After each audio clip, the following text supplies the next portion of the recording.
Hello guys, আমি সন্দীপ। আজকে JM তন্ময়ের জায়গায় আমি ভিডিও বানাতে চলে এসেছি। তো আজকে ভিডিওটা একটু অন্যরকম হতে চলেছে। তো গাইস, বেশি প্যাক না করে ইন্ট্রোটা দেওয়া যাক। নমস্কার বাঙালি, আমি আজ চলে এসেছি জেএম তন্ময় ব্লগিং ইউটিউব চ্যানেলে।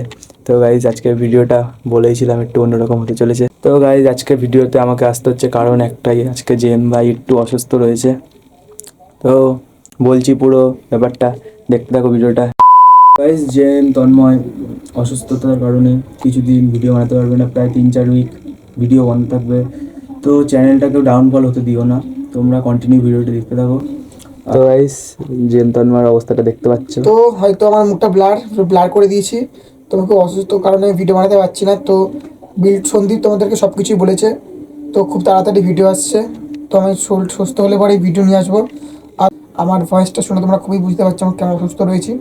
তো যাই হোক, ভিডিওটা আমার চ্যানেলের মধ্যে তোমরা লেগে থাকো, আমার চ্যানেলটাকে ডাউন হতে দিও না। খুব তাড়াতাড়ি ভিডিও আসছে। আর তোমরা ওই ভিডিওগুলো ওয়াচ করতে হবে এখন। খুব তাড়াতাড়ি ভিডিও আসছে। আর আমার ইনস্টার লিঙ্ক ডিসক্রিপশন বক্সে এবং কমেন্ট বক্সে লিঙ্ক দিয়ে দেবো ইনস্টাগ্রামে। তো ইনস্টাতে ফলো করে দেবেন, ইনস্টাতে আপকামিং আপডেট আসতে থাকে। তো যাই হোক, তো বেশি কথা না বাড়িয়ে ভিডিওটা এখানে শেষ করলাম। তো যাই হোক, টাটা, দেখা হচ্ছে নেক্সট ভিডিওর সাথে। তো এখন